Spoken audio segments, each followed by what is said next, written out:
9 number সূরা সূরা তওবার 18 নম্বর আয়াতে বলেছেন, আল্লাহ তাআলা বলেছেন, ইন্নামা ইয়ামুরু মাসাজিদাল্লাহ মান আমানা বিল্লাহি ওয়াল ইয়াউমিল আখির ওয়া আকামাস সালাতা ওয়া আতাজ যাকাতা ওয়া লাম ইয়াখশা ইল্লাল্লাহ ফাআসা উলাইকা আইয়াকুনু মিনাল মুহতাদিন। আল্লাহ তাআলা বলে দিয়েছেন যে নিশ্চয়ই মসজিদের আবাদকারী ওই ব্যক্তি হবে, মসজিদের রক্ষণাবেক্ষণকারী ওই ব্যক্তি হবে। তার প্রথম কোয়ালিটি হচ্ছে ইন্নামা ইয়ামুরু মাসাজিদাল্লাহ মান আমানা বিল্লাহি, সর্বপ্রথম ওই ব্যক্তি মুমিন হবে, আল্লাহর প্রতি বিশ্বাস স্থাপনকারী হবে, ওয়াল ইয়াউমিল আখিরি, পরকালকে বিশ্বাস করতে হবে। 3 নাম্বার কোয়ালিটি হচ্ছে ওয়া আকামাস সালাহ, নামাজ প্রতিষ্ঠাকারী হবে, ওয়া আতাজ যাকাত, যাকাত প্রদান করে হবে, ওয়া লাম ইয়াখশা ইল্লাল্লাহ, আল্লাহ ছাড়া আর কাউকে ভয় করবে না। বলুন সুবহানাল্লাহ। মনে রাখবেন, আল্লাহ যদি আপনার প্রতি আমার প্রতি সন্তুষ্ট হয়ে যায়, দুনিয়ার মানুষের এই লোভ লালসামূলক সন্তুষ্টি দিয়ে আমাদের কি হবে, ঠিক না? আমাদের প্রত্যেকটা মুমিনের উচিত হচ্ছে আল্লাহ সন্তুষ্টি অর্জন করা। বলুন না সুবহানাল্লাহ। আল্লাহ রাসূল সাল্লাল্লাহু আলাইহি ওয়াসাল্লাম বলেছেন, মসজিদ যখন তৈরি হয়ে যাবে, মসজিদ তৈরি হওয়ার পরে সর্বপ্রথম যেই রক্ষণাবেক্ষণটা প্রয়োজন সেটা হচ্ছে মসজিদটাকে সঠিকভাবে পরিচালনা করার জন্য, মসজিদে যাতে মানুষ সুন্দরভাবে ইবাদত করতে পারে এমন একটা পরিবেশ তৈরি করা, এমন একটা সুন্দর পরিবেশ তৈরি করা যাতে মানুষ স্বাচ্ছন্দ্যে ইবাদত বন্দেগী করতে পারে। যিনারা কষ্ট করে এই মসজিদটা নির্মাণ করে গেছে, তিনারা চলে গেছেন, তিনারা তিনাদের দায়িত্ব পালন করে গেছেন। পরবর্তী জেনারেশন যারা আসবে সকলের উচিত হচ্ছে আল্লাহর এই ঘরের মধ্যে ইবাদত যাতে সুন্দরভাবে জারি থাকে ওই ব্যবস্থা করা। বলুন সুবহানাল্লাহ। এই ব্যবস্থা করার জন্য কিছু মানুষের প্রয়োজন, যেটাকে আমরা মসজিদ কমিটি বলে থাকি। আর মসজিদ কমিটি তৈরি করবে এলাকার যারা মুসলমান মুসল্লি আছে তারা তৈরি করবেন। আর মসজিদের কমিটি কারা হবে? আল্লাহ তাআলা এই প্রসঙ্গে পবিত্র কোরআনুল কারীমের 9 নাম্বার সূরা সূরা তওবার 18 নম্বর আয়াতে বলেছেন, আল্লাহ তাআলা বলেছেন, ইন্নামা ইয়ামুরু মাসাজিদাল্লাহ মান আমানা বিল্লাহি ওয়াল ইয়াউমিল আখির ওয়া আকামাস সালাতা ওয়া আতাজ যাকাতা ওয়া লাম ইয়াখশা ইল্লাল্লাহ ফাআসা উলাইকা আইয়াকুনু মিনাল মুহতাদিন। আল্লাহ তাআলা বলে দিয়েছেন যে নিশ্চয়ই মসজিদের আবাদকারী ওই ব্যক্তি হবে, মসজিদের রক্ষণাবেক্ষণকারী ওই ব্যক্তি হবে। তার প্রথম কোয়ালিটি হচ্ছে ইন্নামা ইয়ামুরু মাসাজিদাল্লাহ মান আমানা বিল্লাহি, সর্বপ্রথম ওই ব্যক্তি মুমিন হবে, আল্লাহর প্রতি বিশ্বাস স্থাপনকারী হবে, ওয়াল ইয়াউমিল আখিরি, পরকালকে বিশ্বাস করতে হবে। 3 নাম্বার কোয়ালিটি হচ্ছে ওয়া আকামাস সালাহ, নামাজ প্রতিষ্ঠাকারী হবে, ওয়া আতাজ যাকাত, যাকাত প্রদান করে হবে, ওয়া লাম ইয়াখশা ইল্লাল্লাহ, আল্লাহ ছাড়া আর কাউকে ভয় করবে না। বলুন সুবহানাল্লাহ। যদি এই কাজগুলো করতে পারে ফাসা উলাইকা আইয়াকুনু মিনাল মুহতাদিন। আল্লাহ তাআলা সূরা তওবার 18 নম্বর আয়াতে বলেছেন ওই সমস্ত ব্যক্তিরাই হবে হেদায়েত প্রাপ্ত। 1 নাম্বার যারা মসজিদের কমিটি হবে তাদের 1 নাম্বার কোয়ালিটি হচ্ছে আল্লাহর প্রতি অগাধ বিশ্বাস রাখতে হবে।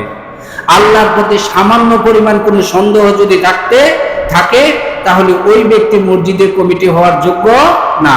আল্লাহকে জীবনের সর্বক্ষেত্রে হাজির নাজির জেনে আল্লাহর প্রতি নিজেকে সঁপে দিয়ে আল্লাহর সন্তুষ্টির জন্য মসজিদের খেদমত করতে হবে। 2 নম্বর হচ্ছে ওয়াল ইয়াউমিল আখির, পরকালকে বিশ্বাস করতে হবে। পরকালের যত স্টেপ আছে প্রত্যেকটা স্টেপকে সে বিশ্বাস করতে হবে, অর্থাৎ হচ্ছে সে দৃঢ় ঈমানদার মুমিন হতে হবে। 3 নাম্বার কোয়ালিটি হচ্ছে ওয়া আকামাস সালাহ, নামাজ প্রতিষ্ঠাকারী হবে।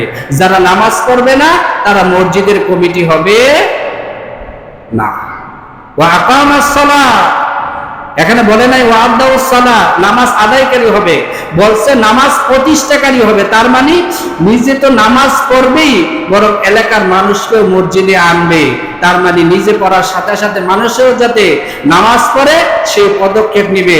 এখানে বলে নাই ইমাম সাহেব নামাজ প্রতিষ্ঠাকারী, বলছে ইমাম সাহেবের কথা বলে নাই, বলছে যারা মসজিদের আবাদ করবে, রক্ষণাবেক্ষণ করবে, ওই সমস্ত মসজিদ কমিটিরা তারা নামাজ প্রতিষ্ঠা করবে।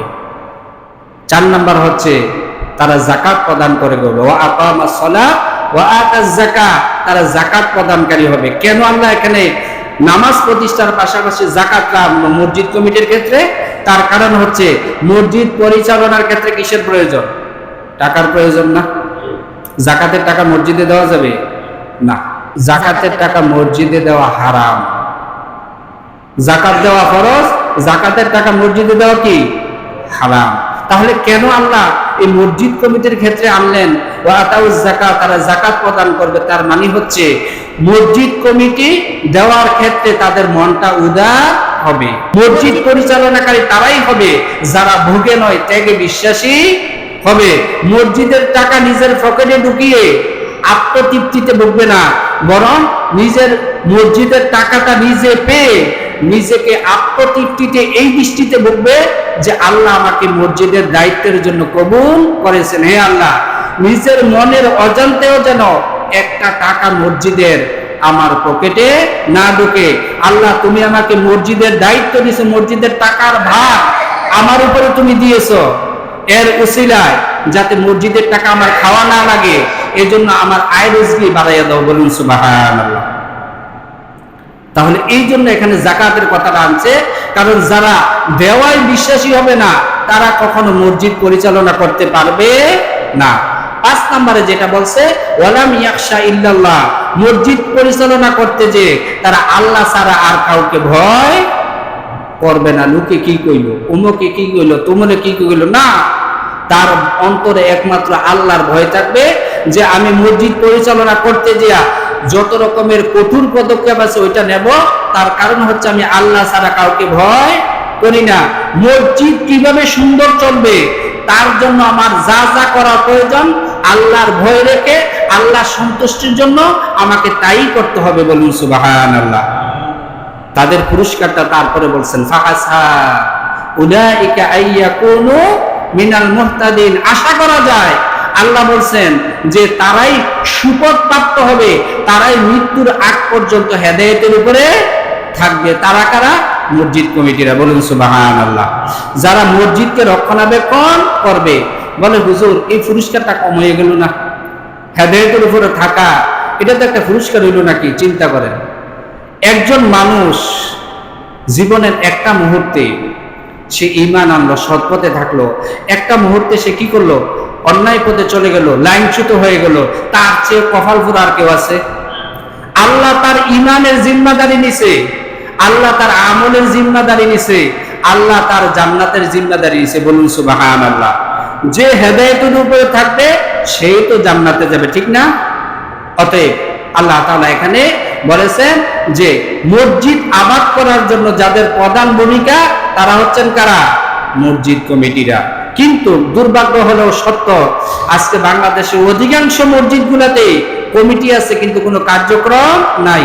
মসজিদের সভাপতিকে তিনি ঢাকায় থাকে, কোন সচিবালয়ে চাকরি করে, কখন আসবে? 2 ঈদে আসবে। মসজিদের সভাপতি ওই ব্যক্তি হবে যিনি ইমাম সাহেব না থাকলে নামাজ পড়াবে। বলুন সুবহানাল্লাহ।